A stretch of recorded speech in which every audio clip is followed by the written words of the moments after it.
महागठबंधन की प्रचंड जीत, बीजेपी सरकार की शर्मसार हार, मोदी सरकार को जनता ने खदेड़ दिया।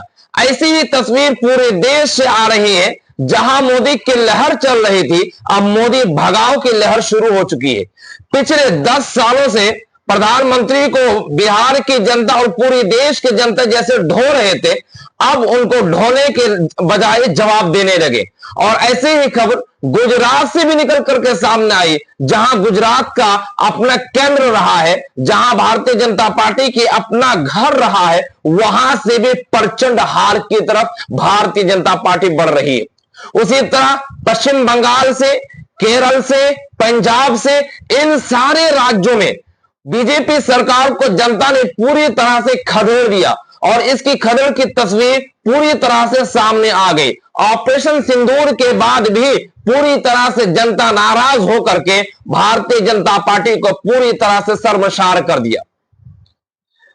अभी बिहार के और पूरे देश के 5 उपचुनाव हुए 5 सीटों पर, उनमें से 2 गुजरात के हैं, एक केरल के हैं, एक पंजाब के लुधियाना वेस्ट से है और एक पश्चिम बंगाल से है। इन 5 जगहों पर भारतीय जनता पार्टी को मुखी खानी पड़े। उनमें से जो गुजरात के 2 विधानसभा सीट है, 2 विधानसभा सीटें में कड़ी एक विधानसभा सीट है। कड़ी विधानसभा सीट में भारतीय जनता पार्टी को कड़ी टक्कर दी है कांग्रेस पार्टी ने, और कड़ी टक्कर देने के बाद बीजेपी ने भले ही सीट जीत ली हो, लेकिन इसके ऊपर कड़ी टक्कर देती हुई दिखाई दी है, क्योंकि गुजरात भारतीय जनता पार्टी की और गुजरात लॉबी की, बीजेपी लॉबी की सबसे बेस्ट मॉडल माना जाता है। और बीजेपी मॉडल की जगह पर कड़ी टक्कर देना अपने आप में दर्शाता है कि बीजेपी का अब लहर नहीं, बीजेपी भगाओ की लहर चलने लगी है। उसके बाद गुजरात के एक और है विसावदर।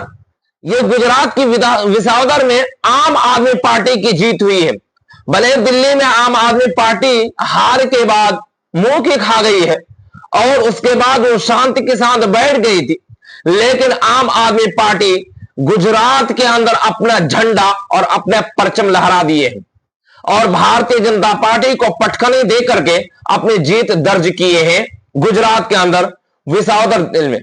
उसके बाद पंजाब की एक सीट है, जो पहले आम आदमी पार्टी के खाते में थी वो सीटें, और अभी उपचुनाव हुए लेकिन फिर भी वो आम आदमी पार्टी के खाते में ये सीट चली गई और यहां पर भारतीय जनता पार्टी को पूरी तरह से जमींदोज कर दिया, पूरी तरह से उसको मिट्टी में मिला दिया। और हालांकि कहा जाता है कि पंजाब में गुजरात लॉबी की लहर चल रही है, लेकिन उपचुनाव में ये मॉडल दिखा दिया कि अब भी भारतीय जनता पार्टी को हर जगह से जवाब मिल रही है। उसके बाद पश्चिम बंगाल में 2027 में चुनाव होने हैं विधानसभा का, और उससे पहले ही रिजल्ट पश्चिम बंगाल के लोगों ने दे दिया और टीएमसी का पहले सीट रही है कालीगंज में, और यहां पर भी कालीगंज में भी उन्होंने साफ तौर पर टीएमसी के खाते यानी ममता बनर्जी के खाते में ये सीट रह गई है। यानी भारतीय जनता पार्टी को कहीं से भी अच्छी खबर नहीं मिल रही। उसके बाद एक केरल की सीट है, और केरल में आप जानते हैं कि बीजेपी को पूरी तरह से सुफरा साफ होता हुआ दिखाई देता है। भारतीय जनता पार्टी को पूरी तरह से वहां से भगा दिया जाता है और केरल में कांग्रेस पार्टी ने अपनी जीत दर्ज की है।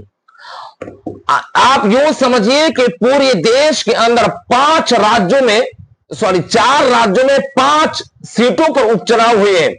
उनमें से सिर्फ और सिर्फ एनडीए यानी भारतीय जनता पार्टी सिर्फ 1 सीट जीत पाई है। बाकी 4 सीटों में 4 अलग अलग दलों ने जीत दर्ज की है। आम आदमी पार्टी, कांग्रेस पार्टी, टीएमसी की पार्टी, इन सारे लोगों ने जीत दर्ज की है और भारतीय जनता पार्टी को पूरी तरह से साफ कर दिया गया। हालांकि ऑपरेशन सिंदूर के बाद यह कहा जाता रहा है कि इस बार वोट बैंकों में भारतीय जनता पार्टी में बढ़ोतरी होगी और वोट बैंक इस बार फिर अच्छे तरह से बढ़ेंगे, लेकिन समझ में आते कि ऑपरेशन सिंदूर से जनता ने अपनी नाराजगी अभी से ही दिखा दी। और 2027 में जैसे बंगाल में चुनाव होना है, वो अभी से रिजल्ट मिल गया। और बिहार की चुनाव तो आप खुद ही जानते हैं कि बिहार में भारतीय जनता पार्टी की जो वोट परसेंट घटा है, और जिस तरह से ट्रैकर पोल के जरिए से भारतीय जनता पार्टी को अभी से ही उनको हार का सामना करना पड़ रहा है, ये ऑलरेडी जानते कि भारतीय जनता पार्टी को अब हवा नहीं भगाव की रैली चल रही है।